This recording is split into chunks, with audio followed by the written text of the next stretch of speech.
أعوذ بالله من الشيطان الرجيم بسم الله الرحمن الرحيم الحمد لله رب العالمين والصلاة والسلام على رسوله الكريم أما بعد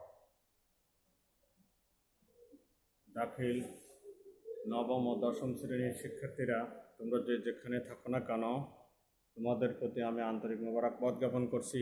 আসসালামু আলাইকুম ওয়া রাহমাতুল্লাহি ওয়া বারাকাতুহু। বিশেষ করে বিশ্বময় করোনা ভাইরাসের মহামারীর কারণে ক্লাস বন্ধ থাকায় তোমাদের পড়ালেখা খুবই দুর্গতিপূর্ণ হয়ে গেছে। তারপরেও সরকারি উদ্যোগে যেভাবে অন্তত নেটের মাধ্যমে বা ইউটিউবের মাধ্যমে যে ক্লাসের ব্যবস্থা চালু হয়েছে এটাকে স্বাগত জানাই, সরকারকে সাধুবাদ জানাই।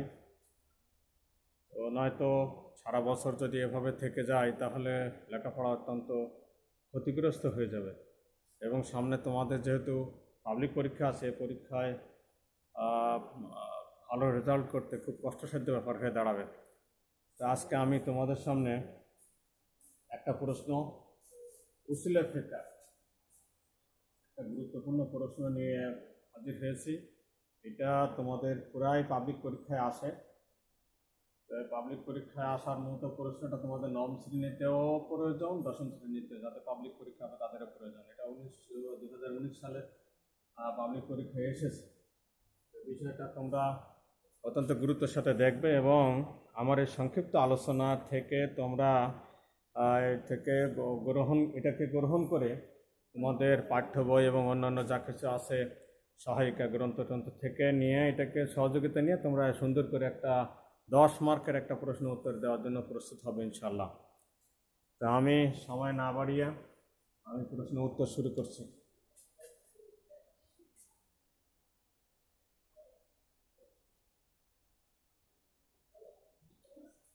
যেহেতু ইউটিউব ক্লাস নেটের ব্যবহার হয়, এজন্য আমি ভূমিকা না বাড়িয়ে, ভূমিকা না লিখে সরাসরি উত্তর লেখা শুরু করছি, যাতে তোমাদেরও খরচ কম হয়, আমাদেরও সময় সংক্ষেপ হয়।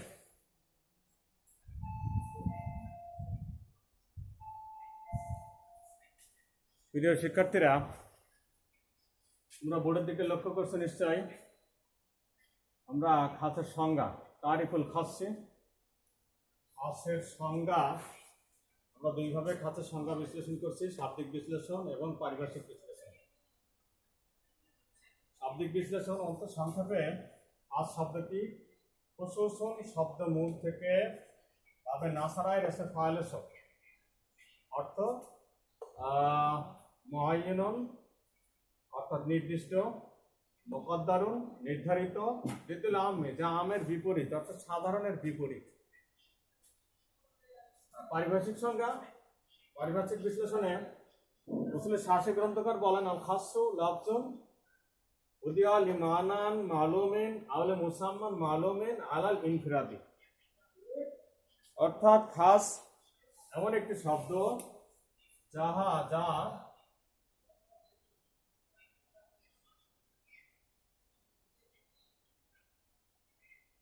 নির্দিষ্ট অর্থের জন্য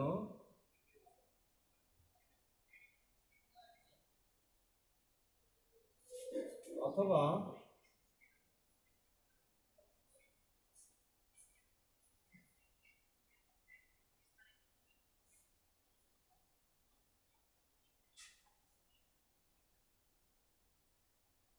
নির্দিষ্ট নামের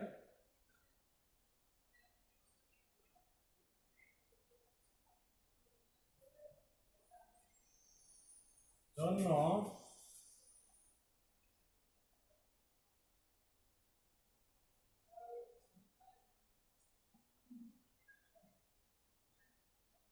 এককভাবে গঠন করা হয়েছে।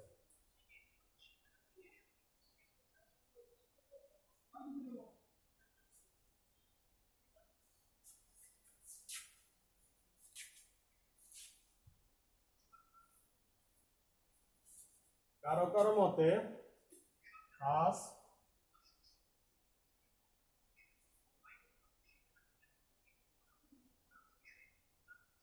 এমন একটি শব্দ যা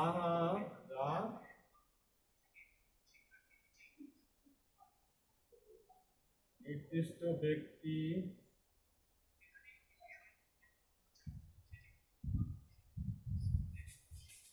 বা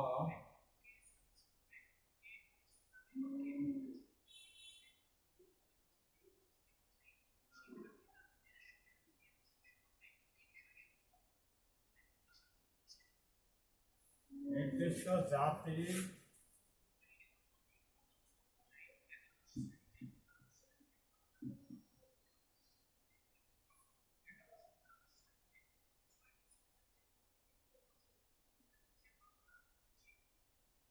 বোঝানোর জন্য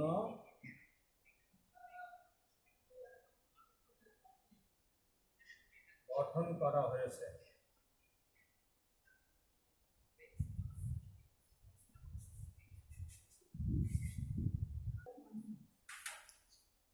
প্রিয় শিক্ষার্থীরা, খাসের প্রকার, খাসের সংজ্ঞা গেল, বা কত প্রকার ও কি কি। খাসের প্রকার, আকসামুল খাসে খাসের প্রকার, খাস মোট 3 প্রকার। 3 প্রকার। এক,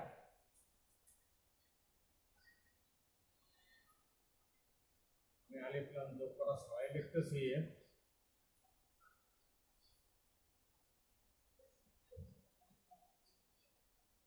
খাসুল ফারদি, 2, খাসুন নাওয়ি,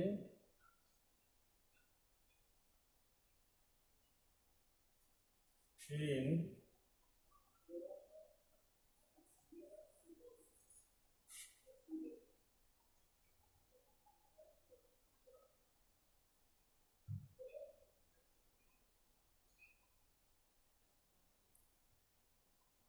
নম্বর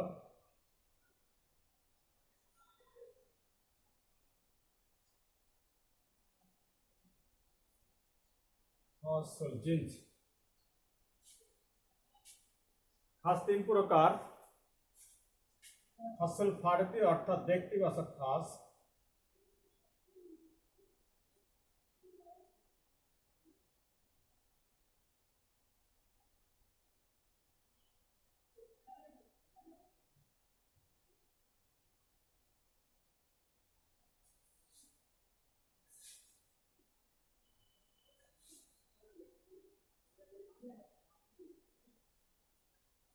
খাসুল নাওয়ি অর্থ শ্রেণীবাচক খাস,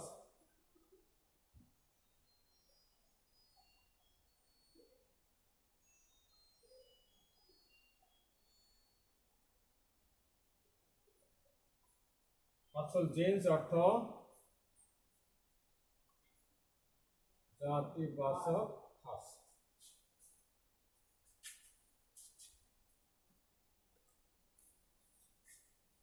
প্রিয় শিক্ষার্থীরা, আমাদের প্রথম প্রকার খাস হলো খাসুল ফারদি, ব্যক্তিবাচক খাস। ব্যক্তিবাচক খাস হলো এর সংজ্ঞা, এই শাব্দিক অর্থের সাথে এর পরিচিতি। অর্থাৎ ভালো করে খেয়াল করো, অনুধাবন করতে পারবে যে খাস একটিমাত্র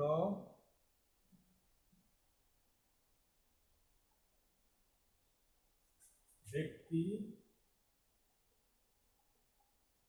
বা বস্তুকে বোঝায়, তাকে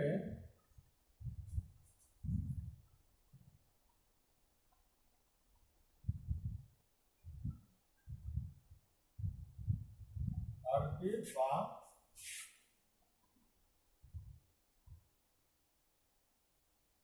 ব্যক্তিবাচক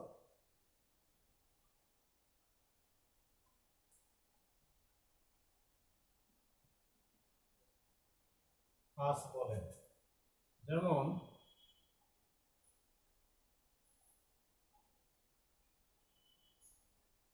জাইদুন,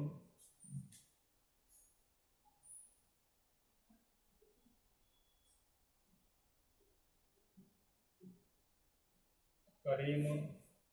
খেয়াল করো, একজন মাত্র ব্যক্তি বা বস্তুকে যদি বোঝায় তাহলে তাকে ব্যক্তিবাচক খাস বলে। যেমন জাইদুন, জাইদ একজন ব্যক্তির নাম, শুধুমাত্র জায়দকেই বোঝাবে, অন্য কোনো ব্যক্তিকে বোঝানো হবে না, অন্য কোনো ব্যক্তির দিকে ইঙ্গিত করা যাবে না, ইশারা করা যাবে না, চিন্তাও করা যাবে না। যেমন কারিমুন লিখছি, কারিমুন একজন করিম, করিম নামের এক ব্যক্তিকে বোঝানো হয়েছে, অন্য কোনো ব্যক্তিকে বোঝানোর আর কোনো সুযোগ নাই। এটাই হলো খাস, নির্দিষ্ট।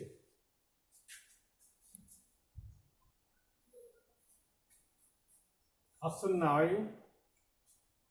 শ্রেণীবাচক খাস, যে শব্দ দ্বারা নির্দিষ্ট কোনো শ্রেণীকে বোঝায়,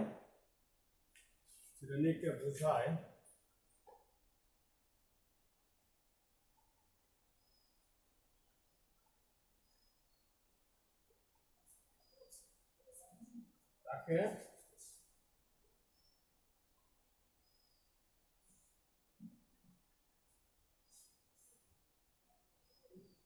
খাসুন নাই বা শ্রেণীবাচক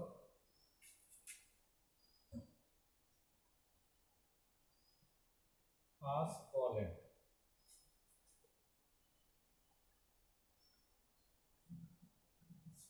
যেমন রজুলুন,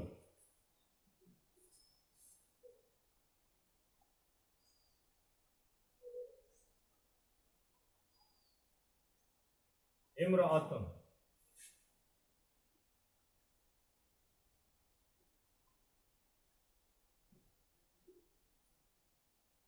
রজুলুন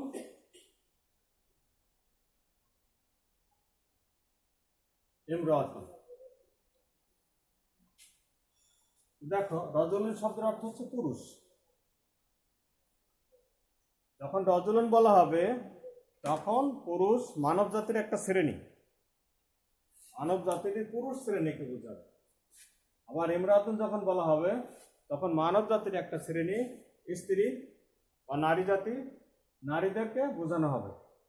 তাহলে আমরা খাসুন নয় শ্রেণীবাচক খাসে বুঝলাম যে নির্দিষ্ট কোনো শ্রেণীকে বোঝায়, তখন তাকে খাসুন নয় বলা হয়। যেমন রজুলুন পুরুষ বা মানুষ জাতি, মানব জাতি হচ্ছে মূল প্রকৃত জাতি, এক জাতি, এর থেকে পুরুষ একটা শ্রেণী।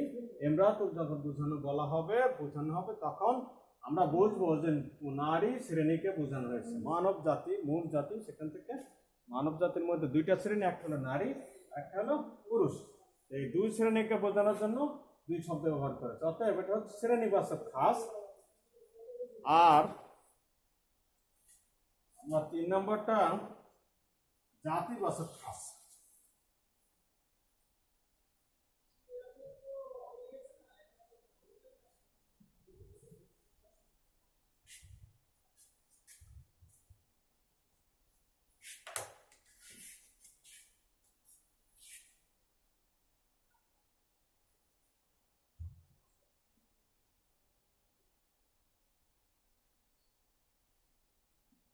খাসুল জিন্স, জাতিবাচক খাস,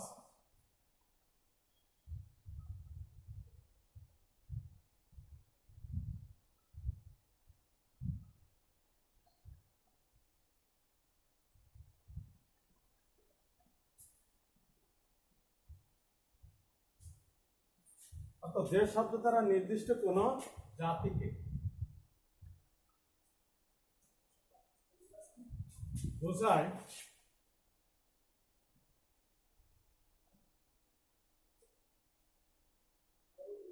তাকে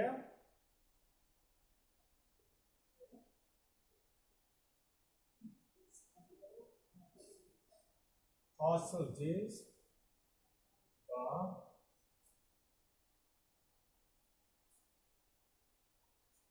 জাতিবাচক খাস বলে। যেমন ইনসানুন, ইনসানুন মানুষ,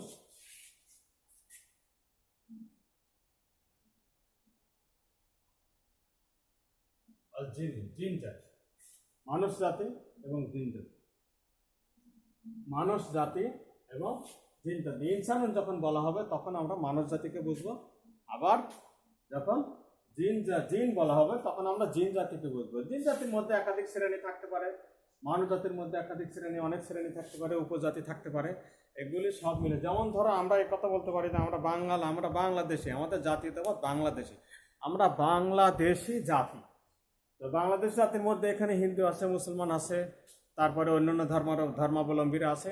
এটা হচ্ছে জাতিবাচক। যখন জাতি বুঝাবে তখন জিন্স, জাতীয়তা। তো আমরা খাতের প্রকারগুলি সেক্ষেত্রে আমরা 3 নম্বর প্রকার হলো জাতিবাচক খাস। জাতিবাচক খাস হলো মানুষ জাতি, জিন জাতি, এরকম। তো আমরা এই জাতিবাচক খাস অনুধাবন করতে পারলাম। এখন আমরা শিখব খাসের হুকুম। প্রিয় শিক্ষার্থীরা, খাসের হুকুম দুইটা হুকুম খাসে। 1 নম্বর হুকুম হচ্ছে ইয়াজিবুল আমালি বিহি।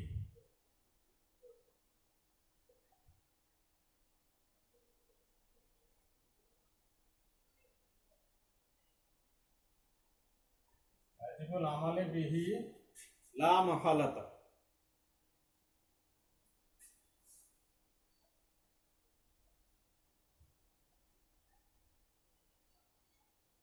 লা মাহালাতা,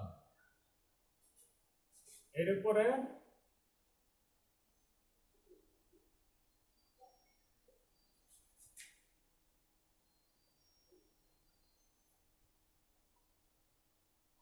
আমল করা ওয়াজিব। কোন প্রকার সংযোজন বিয়োজন ছাড়াই যে শব্দ বলা হবে ঠিক তার উপরে আমল করতে হবে। কমানো যাবে না, বাড়ানো যাবে না, এবং এর বিপরীতে যদি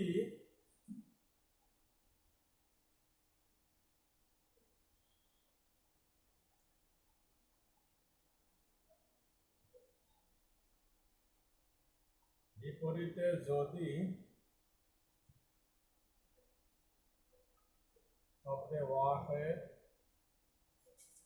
অথবা কেয়াস আসে, খবরে ওয়াহিদ বা কেয়াস আসে, তাহলে এর বিপরীতে খবরে ওয়াহিদ বা কেয়াস যদি আসে, তাহলে খাস দ্বারা যা বোঝানো হয়েছে, কোরআনুল কারীমের ওই শব্দ দ্বারা যা বোঝানো হয়েছে, এর কম বেশি কোনোটাই করা যাবে না। তবে উভয়ের মধ্যে খবরে ওয়াহিদ অথবা কেয়াস এই দুইটার সাথে খাসের সাথে যদি সামঞ্জস্য বিধান করা সম্ভব হয়, তাহলে দুইটার মধ্যে সামঞ্জস্য করা যাবে, অর্থাৎ পাশাপাশি বসানো যাবে। তবে দেখতে হবে বা সতর্ক থাকতে হবে যাতে খাসের হুকুমের কোনো অংশ যেন কম বেশি না হয়। আল্লাহ তাআলা যা নির্দিষ্ট যা বলেছেন, এই নির্দিষ্টের কোনো কিছুই কমানো যাবে না, বৃদ্ধিও করা যাবে না। পাশে যদি কেউ আসে তাহলে তাকে পাশে বসানো যেতে পারে। তো আমরা উদাহরণস্বরূপ আমরা এভাবে বলতে পারি যে ক্লাসের ফার্স্ট বয় যেখানে বসেছে, সে যেখানে বসে আছে তাকে ডিস্টার্ব না করে ওর পাশে যদি কেউ বসতে পারে, তার কোনো ক্ষতি সাধন না করে, তাহলে সে পাশে বসতে পারে। উভয়ের হুকুম, উভয়ের কাজ সে আলাদা আলাদাভাবে তারা করে নেবে। এরকমই যে কোরআন দ্বারা যেটা বলা হয়েছে এইটার কোনো পরিবর্তন হবে না, তার কোনো ডিস্টার্ব করা যাবে না। পাশে যদি কেউ এসে বসে তাহলে উভয়ের মধ্যে সামঞ্জস্য বিধান করতে হলে আমরা এরকম বলবো যে কোরআনুল কারীম দ্বারা খাস দ্বারা যে শব্দটা আছে সেটা ফরজ, এবং খবরে ওয়াহিদ বা কিয়াস দ্বারা যেটা আছে যেটা সুন্নাত বা ওয়াজিব, এই হিসাবে আমরা তাকে গ্রহণ করে নেব। উভয়ের মধ্যে সামঞ্জস্য বিধান করবো এভাবে। তবে খাসের হুকুমের কোনো কম বেশি কোনোটাই করা যাবে না। খাসের দ্বিতীয় হুকুম হলো ব্যাখ্যার প্রয়োজন নাই। খাসের দ্বিতীয় হুকুম হচ্ছে ব্যাখ্যা বিশ্লেষণের প্রয়োজন নেই। দেখো এবার একটা খেয়াল করো, লা ইয়াহতামিলুল বায়ানু লিকাউনি বায়ান, অর্থ খাস যেহেতু কোরআন কারীম আল্লাহ রাব্বুল আলামিনের পক্ষ থেকে নাজিলকৃত, এই জন্য যেটা স্পষ্টতার উপরে আর স্পষ্ট করার প্রয়োজন নেই। আরো স্পষ্ট করতে গেলে নতুন কিছু যোগ হতে পারে। আল্লাহ রাব্বুল আলামিন যেভাবে বলেছেন নিজেই বর্ণনাকৃত, লিকাউনিহি বায়ানুন যেহেতু বর্ণনা করা আছে, ব্যাখ্যা বিশ্লেষণ আল্লাহ তালাই করে দিয়েছেন, অতএব এর আর ব্যাখ্যা বিশ্লেষণ করে এর আর ব্যাখ্যা বিশ্লেষণের প্রয়োজন নাই। ব্যাখ্যা বিশ্লেষণ করা যাবে না। আল্লাহ রাব্বুল আলামিন যেভাবে বলেছেন ওইভাবেই থাকবে। তো আমরা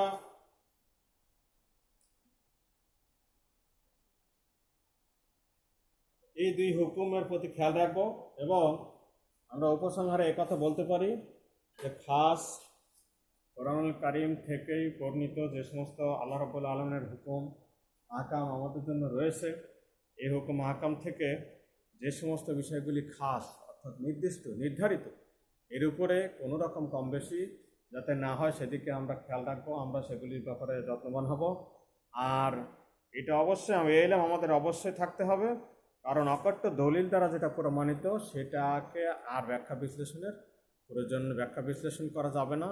আল্লাহ তাআলার হুকুম যেভাবে এসেছেন সেভাবেই, যদি খবরে হয় বা আল্লাহ রাসূল সাল্লাল্লাহু আলাইহি ওয়াসাল্লামের হাদিস থেকে বা কিয়াস থেকে যদি তার সাথে নতুন কিছু ওর পাশে যদি কিছু নতুন কিছু হুকুম যোগ করা হয় সামাজিক ইয়ার প্রয়োজনে, যেমন ধরো কোনো ব্যক্তি চুরি করলো, চোরের নিয়ম হচ্ছে চোরকে হাত কেটে দেওয়া।